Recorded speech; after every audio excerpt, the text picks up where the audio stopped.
projetar, idealizar um plano, como é que ela vai chegar num ponto ideal, ela já merece uma certificação dizendo, estamos no caminho certo.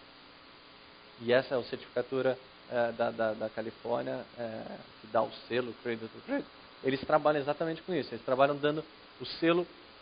Todo ano a empresa tem que mostrar quais foram os ganhos que ela teve, e aí é avaliado nos critérios. Ou seja, é um selo que incentiva a inovação. De certa forma, ele ajuda na tendência, sem dúvida. Ele diz, bom, já que você está implantando, a gente não... assim, não adianta melhorar um produto. Você melhorando um produto, melhorando um processo dentro de uma comunidade, você ganha uma visibilidade total.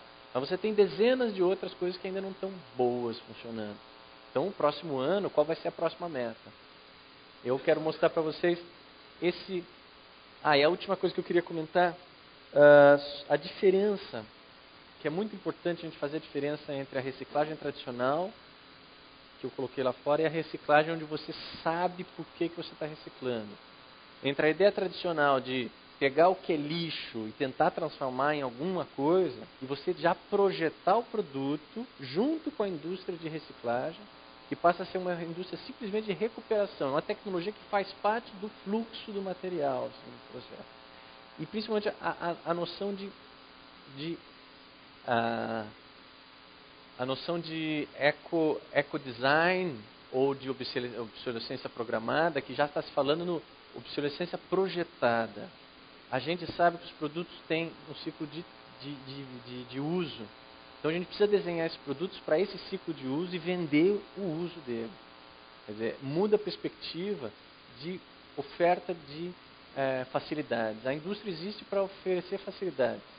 Ela nasceu para isso, oferecer conforto e facilidade.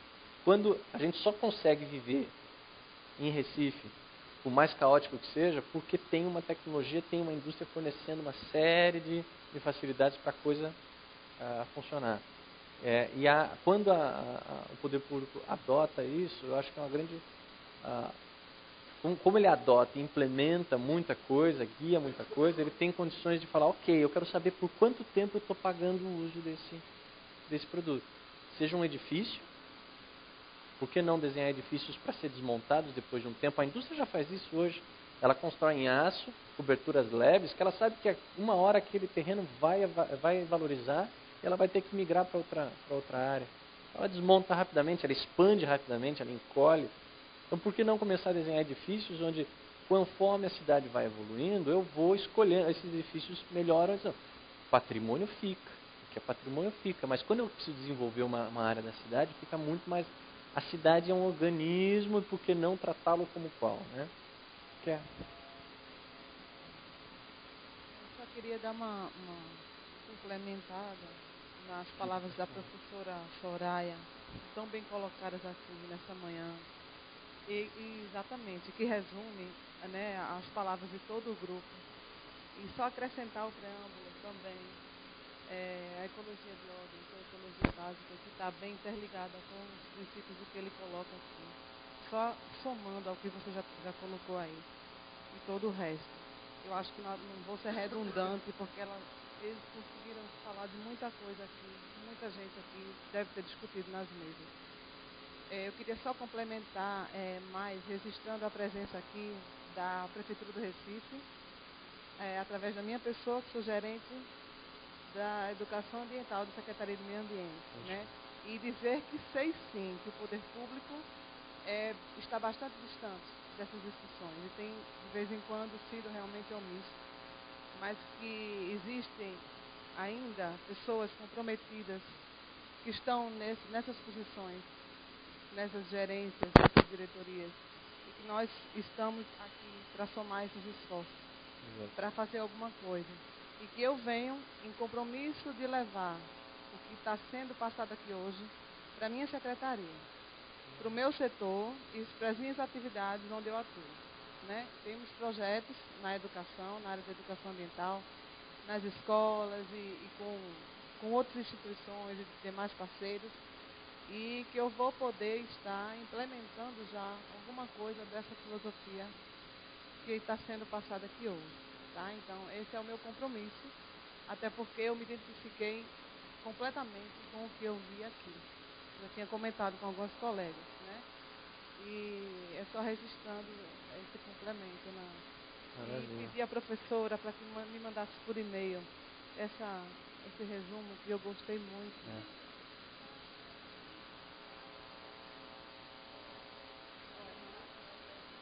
E dizer que os demais interessados que quiserem formar realmente uma rede, que podem contar comigo na Secretaria de Meio Ambiente da Prefeitura de Recife. Tá bom? Maravilha. Querem falar? Por favor. Adiantar aí da hora, né? Já tá nós estamos finalizando. Eu quero passar a última noção ali para vocês e mostrar o que seria um roadmap disso aqui tudo.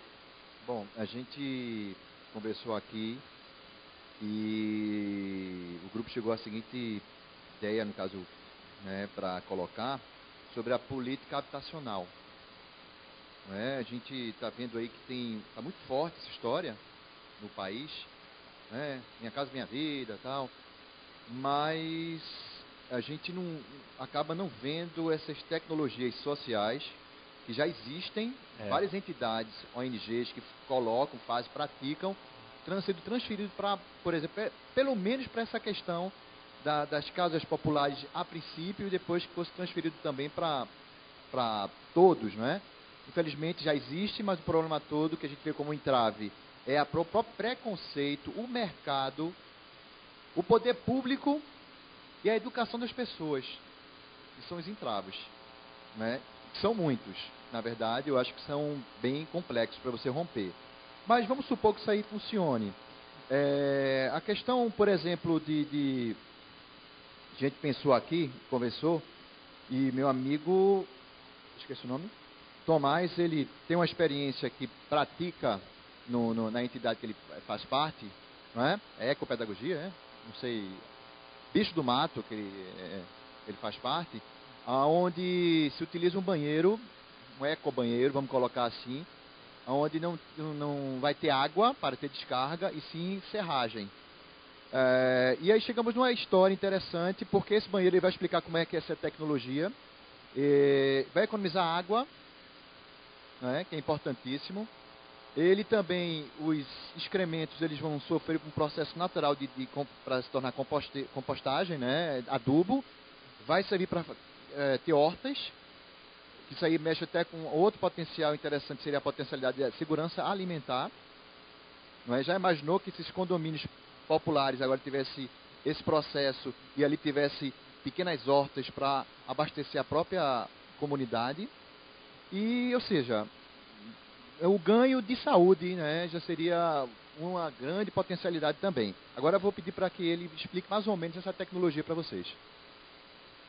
É o 4C. A gente trabalha também com a perspectiva da fecofobia. As pessoas têm fobia de cocô, né? Ninguém quer falar de cocô, ninguém lida com cocô. A gente dá descarga, o problema vai embora e na realidade a gente só transfere ele ou para outros lugares, ou para a gente mesmo que depois se depara andando de ônibus ou de carro com o cheiro fétido que o nosso próprio cocô acarreta. Então são os 4 Cs, né? Uma linguagem bem popular, é o comer, cagar, compostar e cultivar. Então você come, você vai defecar, essas fezes elas vão ser compostadas através de um processo, uma relação carbono-nitrogênio. Depois disso, a gente trabalha da decomposição, a gente trabalha no cultivo. Então volta para a terra. Então a gente tem, por exemplo, lá no nosso sanitário seco compostável, muitos tomates que nascem espontaneamente. Então seu tomate passa por um processo digestivo, às vezes fica 6 meses lá na compostagem e mesmo assim ainda tem aquela explosão da vida fomentado pelo seu próprio composto para a geração de um fruto, né? No caso o tomate. Então uma tecnologia social simples, tem vários vídeos na internet, né, que exemplificam o sanitário seco compostável, é ciclo totalmente fechado. Para apartamentos, para prédios ou para casas que não querem trabalhar essa compostagem dos resíduos finais, pode fazer um sistema também de bacias de evapotranspiração com zona de raízes. Então com um sistema simples também, com reciclagem de tijolos, alguns canos, alguns pneus que não tenham enzimas contaminantes. Você também pode fazer 3, 4, 5 tipos de tanques e sair com uma água boa para rega, para lavagem de calçada, e também com custo baixíssimo e trabalhando esse ciclo da compostagem. Então, resumindo, é isso: saneamento básico, popular, utilizando tecnologias sociais e principalmente tecnologias de códigos livres, porque não adianta nada a gente ter tecnologias mirabolantes de ciclos fechados, mas que são privatizadas. Então, a gente trabalha com tecnologias sociais livres. Eu acho que basicamente isso. Tem mais histórias, por exemplo, tintas que não sejam tóxicas e o material que depois, os entulhos, depois de uma possível demolição, sirva para você reaproveitar, reciclar, etc. Mas é claro. Tem uma questão chave, acho que ligando um pouco do que foi falado com as outras falas, que está acontecendo na Holanda, que a gente está verificando, são a criação de projetos pilotos. Já tem 3 grandes projetos acontecendo, que é a indução ou até uma parceria público-privada. Um é um porto seco, um porto de mercadorias que usa os conceitos. E as indústrias que vão usar aquele porto resolveram desenhar conjuntamente o porto, contrataram uma empresa de engenharia, de arquitetura, que está usando os princípios para tentar chegar o mais próximo de uma meta induzida pelo governo, até orientada pelo próprio governo. São pilotos, né? Outro é um parque de negócios, é um empreendimento imobiliário. O cara vai ganhar dinheiro e ele está usando todo esse marketing espontâneo que surge em cima dessa e está sendo orientado pelo pessoal lá da Holanda, que trabalha lá. E o terceiro é um projeto de...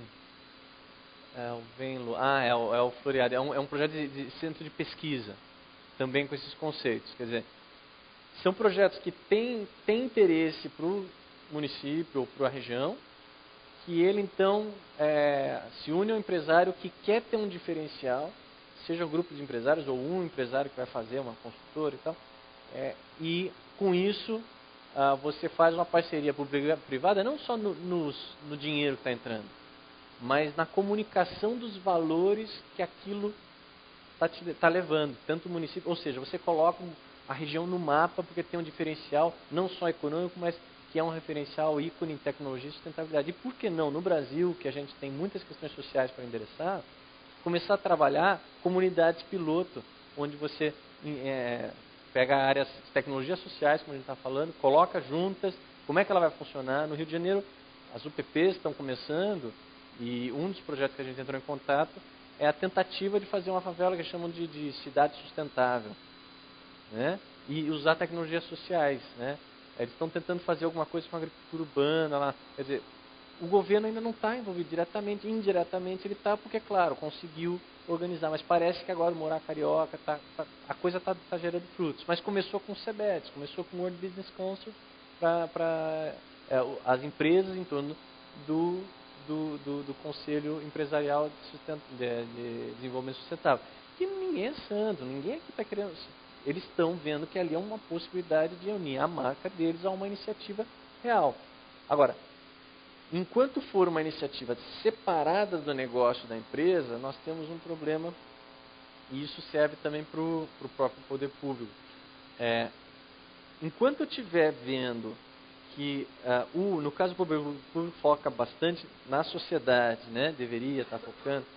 Então, tem que ver que existem receitas que você tem que colher no social. Assim como tem receitas no econômico, o que é receita? O que entra? E para ver no final o que é lucro disso tudo. Ou seja, qual o investimento que eu vou fazer aqui em cima e qual que é o lucro social que eu quero ter embaixo.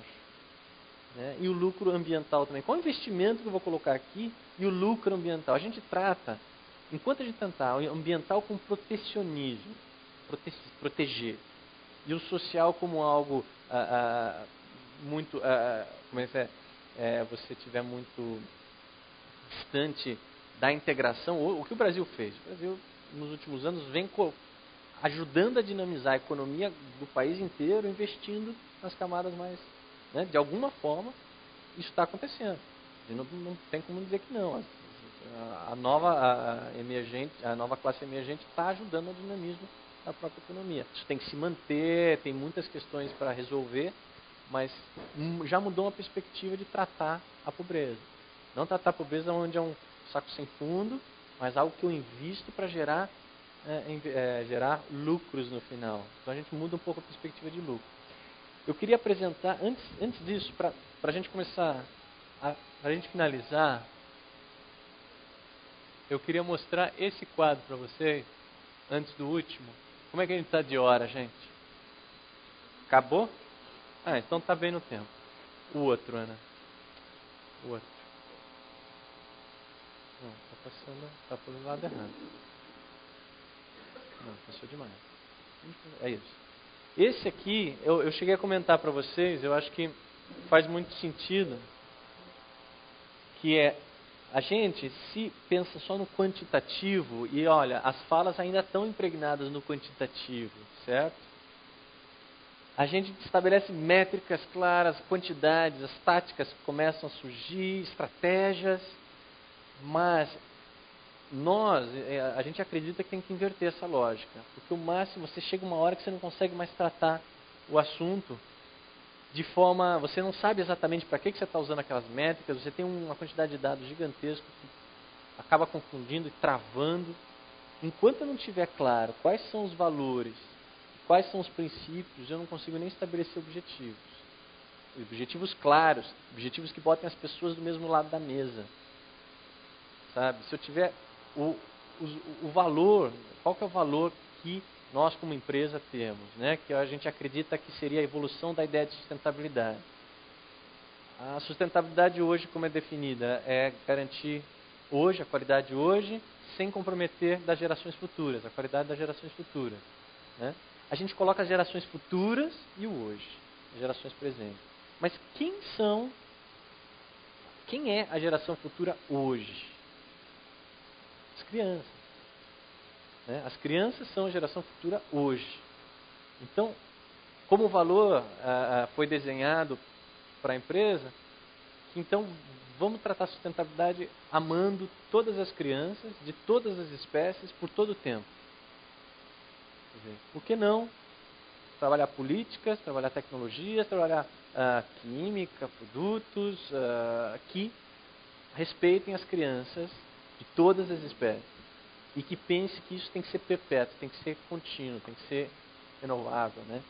Então, muda a perspectiva. Se eu estou respeitando criança, eu estou respeitando pessoas com problemas de locomoção, estou respeitando os mais idosos, estou respeitando homens, mulheres, quer dizer, de todas as espécies. Né? Vamos tentar organizar isso.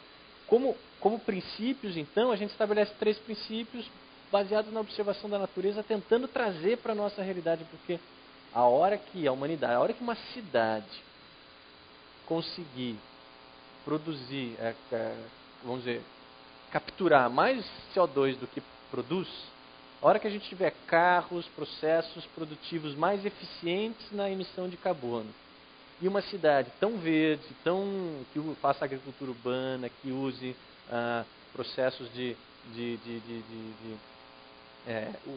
reciclagem de dejetos humanos também e tal, e capture todas essas de forma... O CO2 pode ser matéria-prima para muita coisa.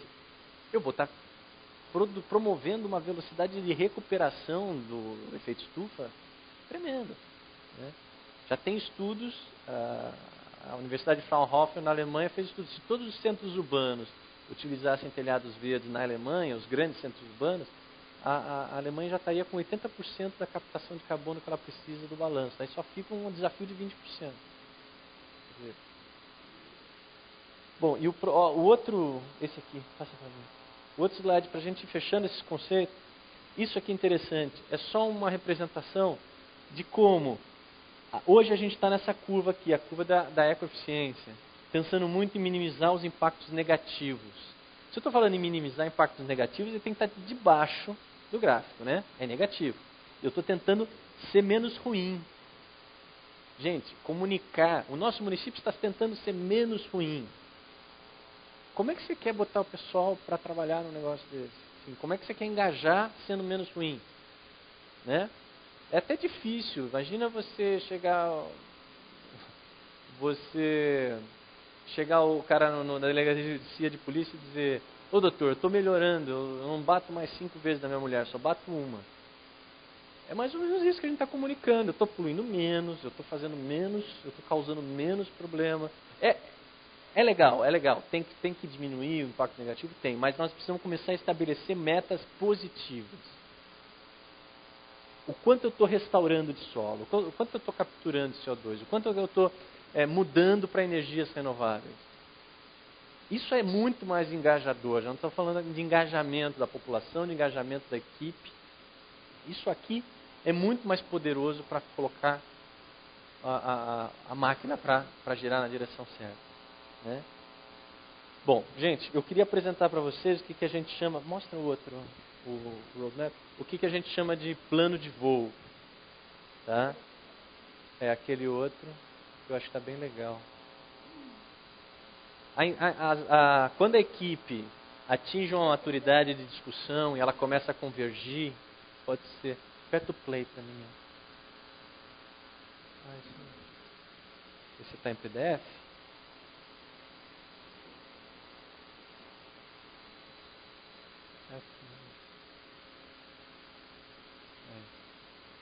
Quando... É sim, daqui a pouco vai aparecer. Vai mudando até achar.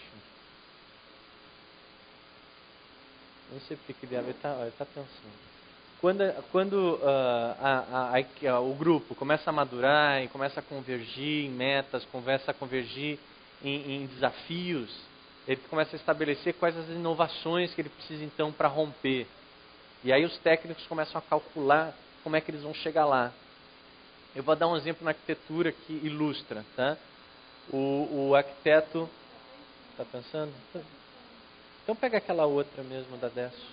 Tá bom. Quando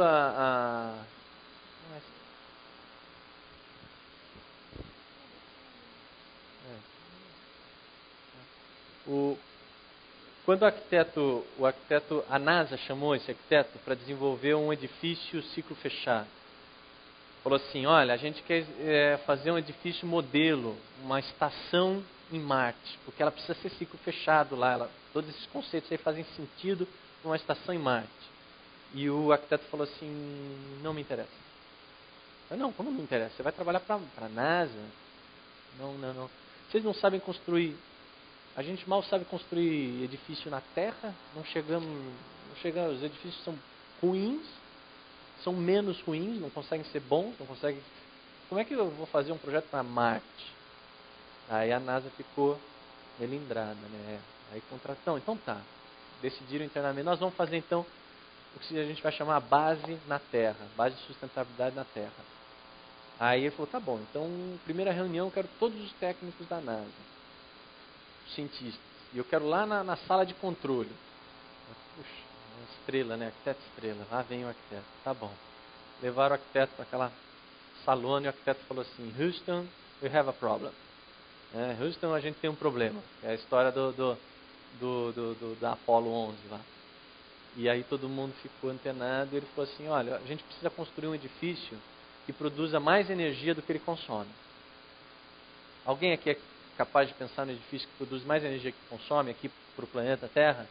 A equipe de inovação de tecnologia de energia da NASA levantou a mão, opa, a gente sabe fazer isso aqui, a gente faz isso para os satélites.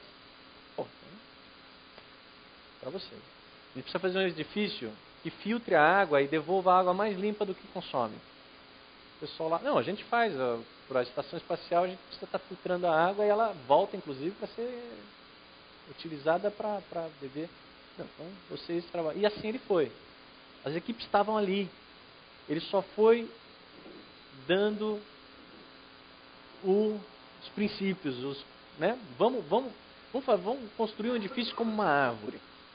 Imagina que amanhã chega o teu chefe e fala assim, ó, a gente tem que desenhar uma coisa que produza, que use a energia solar, que produza oxigênio, que capture gás carbônico, que acumule nitratos na terra, que produza alimentos, né? Que crie microclimas, abrigue vários habitats e ainda se autorreproduzem. Você diga, existe. Mas por que não tem uma meta, então? Que as nossas cidades sejam como florestas. Cidades que abraçam a biodiversidade, que filtrem o ar, que filtrem a água. E por que não começar a desenhar essas tecnologias, incentivando as universidades a buscar essas soluções, incentivando os legisladores a pensar em leis que incentivem isso, incentivando os órgãos financiadores de inovação e ou incentivadores de próximos passos. É um caminho árduo, né? Tem muita história para... Mas não conseguem?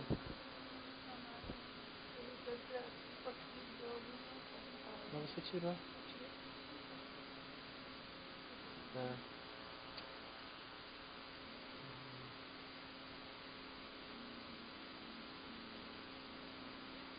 Impossível. Você não devia ter tirado. Agora ele está fazendo duas coisas.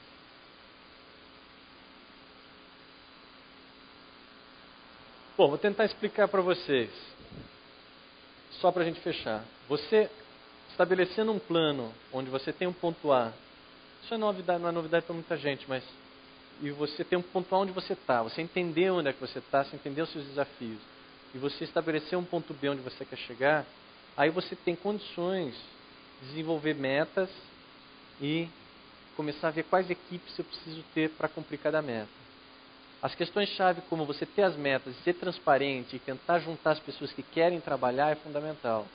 E nas metas, você estabelecer quais as inovações você quer, você necessita, quais as novidades têm que ser criadas, que ainda não existem, como a gente fez uma lista de questões-chave que ainda não acontecem, o que é chave para acontecer. Então, para cada etapa.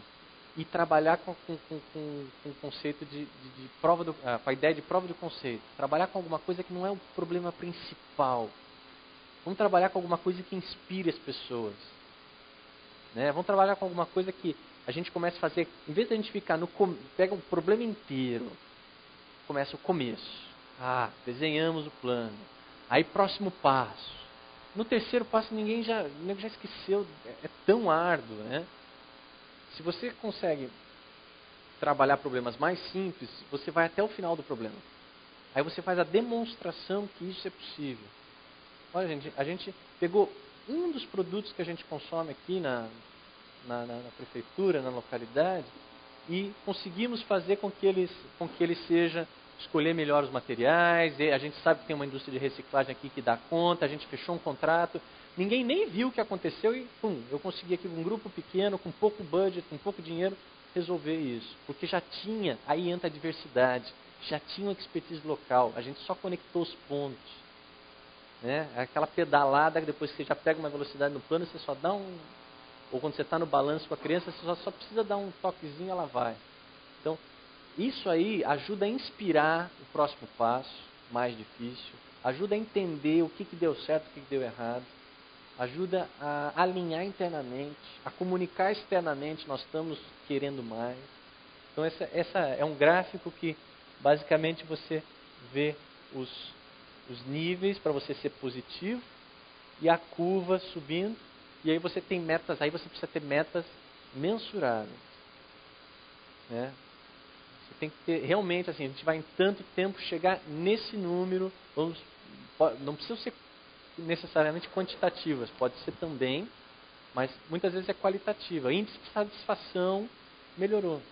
Eu não posso ter metas de melhorar reciclagem, sustentabilidade e tal, se eu separar essas metas da felicidade das pessoas, da satisfação de trabalhar, da aceitação, da qualidade de vida e também de você ter mais condições econômicas e mais... exatamente. Estabelecer indicadores. Exatamente. Então, é muito importante o grupo que está trabalhando estabelecer indicadores, e indicadores que não só são indicadores de sustentabilidade. A gente também está na hora de começar a misturar tudo isso. Eu preciso... Tem um desenho legal que é um triângulo. Enquanto eu estabelecer, só para fechar, enquanto eu estabelecer os extremos social, ambiental e econômico, né? O socialismo não resolveu o social, o capitalismo não está resolvendo o problema de capital, distribuição, o ecologismo não vai resolver o ecológico. Enquanto a gente vê com 3 pontas separadas que estão se distanciando, ou 3 círculos que a gente fica procurando um lugar, um pontinho no meio onde eles se encontram, fica difícil de trabalhar o próximo passo. É importante trabalhar a convergência. É isso que eu estou falando para vocês. Essa é uma empresa que foi estabelecendo lá no começo treinamento do pessoal nesse assunto. Questão de buscar qual é a inovação, buscar questões de mudar a fonte de energia para quais são as fontes de energia possíveis.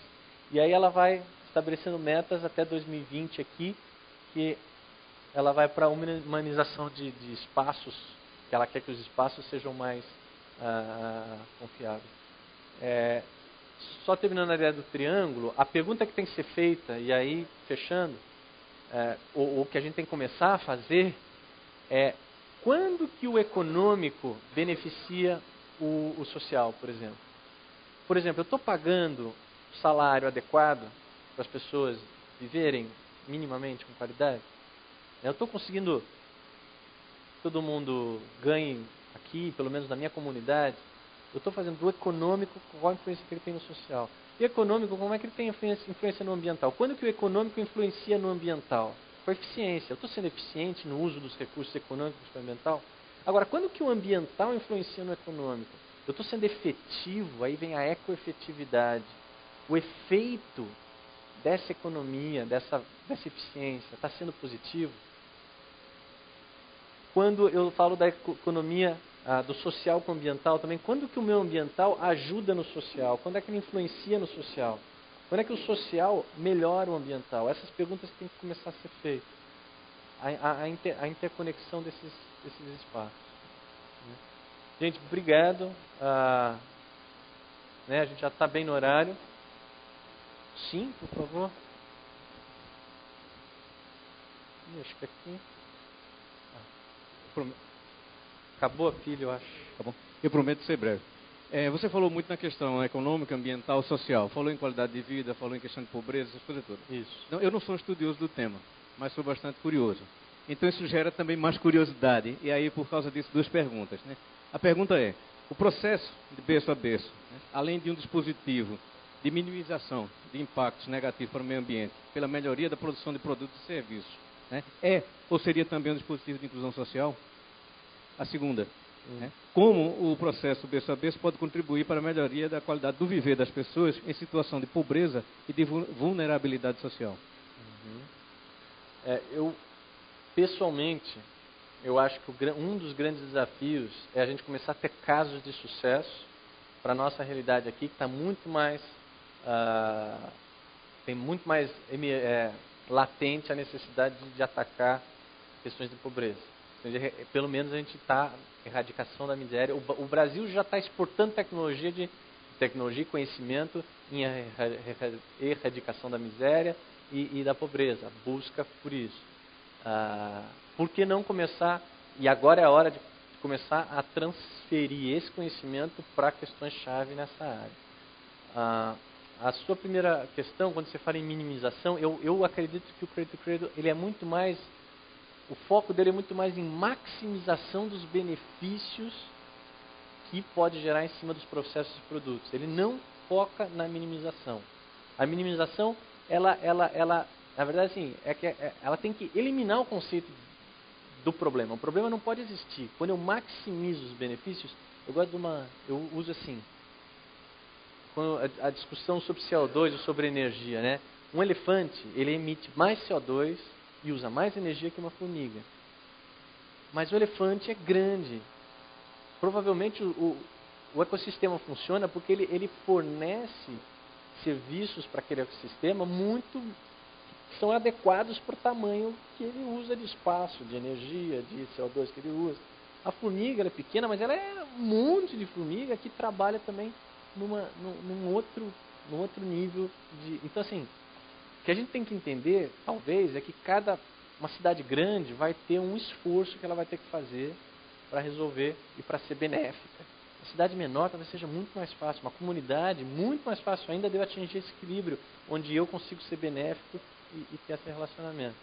Então, assim, não sei se eu respondi, mas nessa ideia eu começo a incentivar a geração, a inclusão social a partir... tem uma ideia, só fechando, eu não sei se eu falei, mas quando eu trabalho... eu falei, a metade do círculo, eu não tenho ainda, assim, a metade de cima, que a gente diz, o processo linear, que a gente gosta de dizer, ele já tem um sistema instaurado de capitalismo, inclusive. A parte de baixo está começando a ser desenhada agora. Eu acredito pessoalmente que se a gente vai desenhar uma nova indústria, novas regulamentações, novas relações trabalhistas, sociais, que vão surgir dessa outra metade, por que não desenhar diferente? Né? A política de resíduos sólidos tenta um pouco induzir, por exemplo, que você tenha mais inclusão social quando você fala em recuperação de resíduos. A única consideração que eu faço é que a utopia da maximização, ela não é excludente da minimização. Não. Você para alcançar uma tem que superar a outra. Isso, é verdade? Isso. Eu estou dizendo que o nosso foco é muito mais, né, quando a gente fala... Exatamente. É muito rápido, só complementando o que o colega falou. Nós sabemos que eu estou vendo, é uma marca registrada, é uma empresa, obviamente, internacional. Mas a semelhança de outras, ela tem ações sociais também sem fins lucrativos, digamos, no Brasil, por exemplo, quando ele fala a questão social. Essa metodologia pode ser implementada em algumas ações sociais sem fins lucrativos. Eu acho que seria o grande ponto de começo no país. Ações, como há vários institutos, enfim, ligados a empresas grandes multinacionais. Isso é possível? É possível, e assim, um exemplo que a gente tem aqui é exatamente a ONG, o Instituto Ambiental, que desenvolveu essa tecnologia de reciclagem de nutrientes biológicos, o Instituto Ambiental, OIA. Esse instituto foi criado há 20 anos atrás, com uma tecnologia... Ana, bota o biossistema, será que você tem aí? Na foto? A tecnologia de reciclagem de nutrientes. É um pouco do que estava sendo falado aqui. E é uma tecnologia que foi transferida para um processo de autoconstrução, focado em inclusão social, focado em questões básicas da sociedade. Em Petrópolis, tem lá uma estação, mais ou menos desse tamanho, que é um jardim. Você olha, é um jardim. Que filtra a água, filtra os nutrientes de 1000 pessoas, é uma comunidade. São 5 estações como essa. Tem outras, que eu vi era para 1000 pessoas, e aí gera o biogás para a escola local, que atende as crianças, certo? E a água fertilizada, fertirrigada, ajuda inclusive na contenção das barreiras, porque Petrópolis é toda em grandes aclives. Então, assim, esse foi uma ação que foi do Instituto de Hamburgo, que o Michael Braungart é presidente também, com uma cooperação europeia com o Brasil, e acabou fundando essa ONG, que é uma ONG que trabalha sem fins lucrativos, e agora teve até no Haiti ajudando ali a tecnologia. Foi a única tecnologia de saneamento que sobreviveu ao terremoto. E hoje a ONU apoiou e eles conseguiram evoluir para atender 100 mil famílias. Além do biogás, você consegue no final... esse é o esquema. Esse é um esqueminha, né? Isso aqui é escalável, é flexível. Né? Você pode ter desde de uma área para uma residência, como 1 hectare produtivo, certo? Para uma fazenda familiar. Em Santa Catarina você tem para criação de porcos associado à sadia. Né? Fazendas de criação de porcos que não são mais poluentes, que vendem carbono. Vocês já imaginaram a criação de porcos que ganham dinheiro com ganho de carbono, né? com crédito de carbono? E é um biodigestor, uma tecnologia chinesa que transforma 80% do volume em gás, biogás. Então, por aqui ele ganha crédito de carbono, porque o metano que ia ser solto na atmosfera é queimado em gás carbônico, e aí você reduz o efeito estufa em 4 vezes. Aqui você tem a zona de raízes, foi comentado aqui a questão, zona de raízes, tecnologia alemã, antiga, que filtra, captura o que é tóxico e transforma em biomassa. E aqui você tem o macrófitas e os peixes. Os peixes, essa água sai tão tão nutritiva que essas algas que crescem no tanque de peixes, você não precisa alimentar os peixes. O custo é zero na criação de peixe. Porque as algas com fotossíntese, elas crescem. Inclusive você tem que ter patos aqui para comer parte da alga e também os mosquitos. E essa água aqui, o processo completo, essa água aqui dos peixes ainda pode usar para fertirrigação de agricultura hortifruti, agricultura familiar, que é a irrigação, né, irrigação por baixo, né, fertirrigação. Imagina que esse sistema agora está sendo utilizado, a partir desse conceito, está sendo usado, uma empresa suíça está falando de aquaponics. Vocês já ouviram falar de aquaponics? O cara desenvolveu um sistema que ele tem os peixes embaixo e as hortaliças em cima. Um filtro que transforma a amônia dos peixes em nitrato para alimentar a amônia dos dejetos dos peixes, em nitrato para alimentar os vegetais que estão nascendo em cima. E essa água é filtrada e volta para os peixes. E aí ele precisa alimentar os peixes, obviamente, botar algum input nesse sistema, mas é uma caixa que eu posso colocar em Nova York. Eu vi um vídeo em Nova York, o pessoal está começando a criar peixes e hortaliças no subsolo dos edifícios, com a ajuda de luz ultravioleta e esse sistema de ciclo fechado. Então é um conceito que está no Brasil e é uma tecnologia social. Eu acho que tem muita coisa para ser feita usando esse tipo de cooperação. Né? Gente, obrigado a participação. Todas as perguntas, obviamente, não foram respondidas. Era muito mais instigar a você, depois de uma palestra do Dr. Michael, você sai inspirado. Aqui era um pouco de enfrentar os problemas, a ousadia nossa também, porque a gente, longe de ter respostas para tudo, e nem de ter respostas, porque acho que cada especialidade, a gente estava aqui muito mais para conduzir um debate qualificado. Obrigado pela presença de todos.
desenvolver, ainda está muito no início, mas estou tentando desenvolver algo na área de sustentabilidade.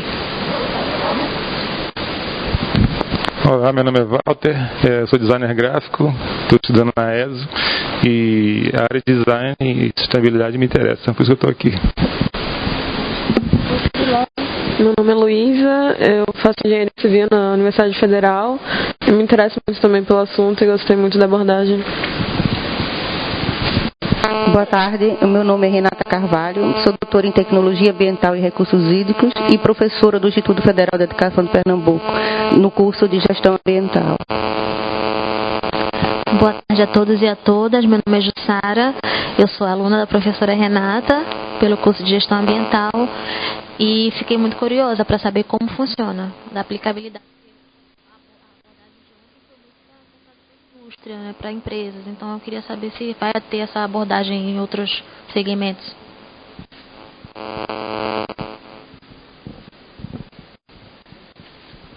Boa tarde, meu nome é Thaisa Mello, eu também sou aluna da professora Renata, estudante de Gestão Ambiental no IFPE.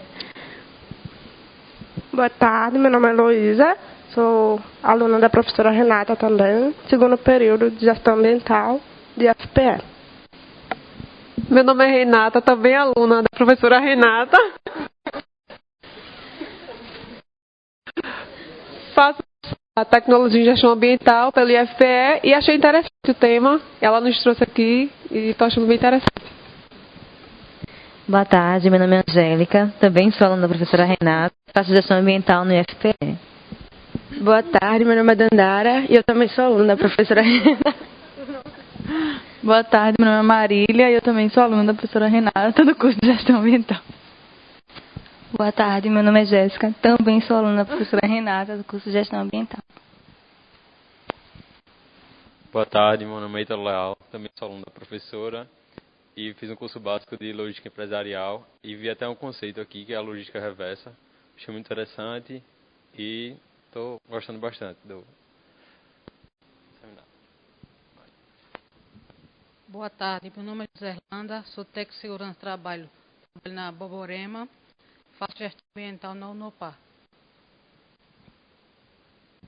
Boa tarde, meu nome é Elaine, sou da Rural, faço biologia e estou aqui mesmo para poder aprender mais, né? Esse tema me chamou muita atenção.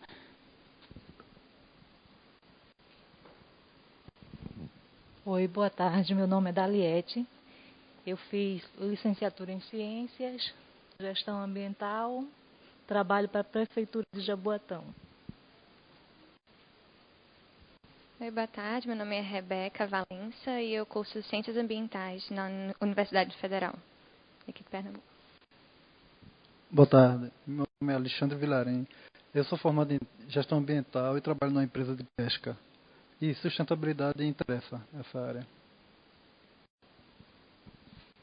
Boa tarde, eu sou João Everton, eu sou também aluno da professora Renata, Gestão Ambiental, né? E também faço curso de Geografia na UPE. E essa área, assim, eu já pesquiso sobre sustentabilidade, né? E essa área, além da sustentabilidade, eu fiquei muito curioso, né, para saber esses conceitos aí.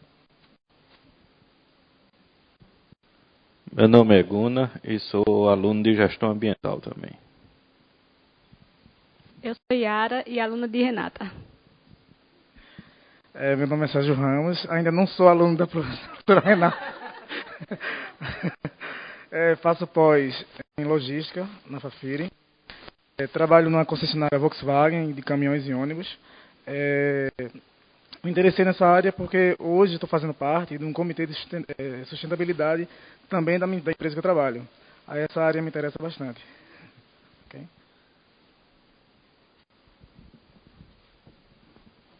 Boa tarde, meu nome é Suzane, sou aluna do 7º período do curso de Ciências Biológicas da Fafiri e minha área de atuação vai ser a área ambiental, focando também a sustentabilidade. Oi, boa tarde, meu nome é Ingrid, eu sou designer e faço doutorado na USP e a minha pesquisa tem a ver com projeto de produtos com uso de resíduos sólidos. Janete, eu trabalho no Núcleo de Saúde Pública e Desenvolvimento Social da UFPE e a gente tem um